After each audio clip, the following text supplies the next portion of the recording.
இனிய வணக்கம். இன்றைக்கி நம்ம பார்க்க போகிறது அரைக்கீரை கடையல். இந்த கீரை சின்ன குழந்தைங்களுக்கு கொடுக்கறதுக்கு ரொம்ப ஏற்றதுங்க. நல்ல ஹை ஃபைபர், ரிச் விட்டமின்ஸ் எல்லாமே இருக்குது. இது ஆயிரதும் க்ளீன் பண்ணுறது ரொம்ப ஈஸி.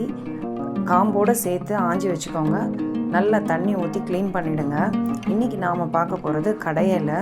இதில் புளி சேர்க்க போகிறதில்ல, வெங்காயம் சேர்க்க போகிறதில்ல, தக்காளி சேர்க்க போகிறதில்ல, வெறும் பூண்டு. இது பூண்டு அரைக்கீரை கடையல். இதுக்கு தேவை ஒரு 3 பச்சை மிளகா, 1 கட்டு கீரை, அரை ஸ்பூன் ஜீரகம். இதில் ஒரு 10 to 15 பல் பூண்டு சேர்த்துக்கோங்க.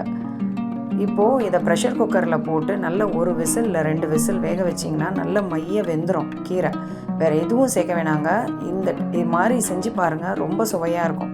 இப்போ உங்கள்கிட்ட மண்சட்டி இருந்து உங்களுக்கு கடைய தெரியும்னா மண்சட்டியில் போட்டு தண்ணியை வடித்து எடுத்து தனியாக வச்சுட்டு வெறும் கீரையை போட்டு கடைஞ்சிக்கோங்க. கடைஞ்ச பிறகு தண்ணியை சேர்த்துக்கோங்க.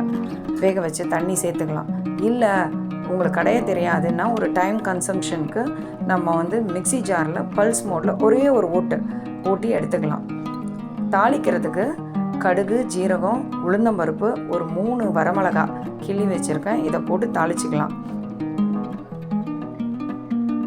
இப்போ இந்த தாளிப்பை இந்த கடைஞ்சி வச்ச கீரையில் சேர்த்துடலாம். பார்த்தாவே தெரியும், நல்லா பச்சை பசேல்னு நீங்கள் சுவையாக இருக்கும். செஞ்சு பாருங்கள், ரொம்ப நல்லாயிருக்கும். கொஞ்சம் நெய் விட்டு பிசைஞ்சு சாப்பிட்டு பாருங்கள்.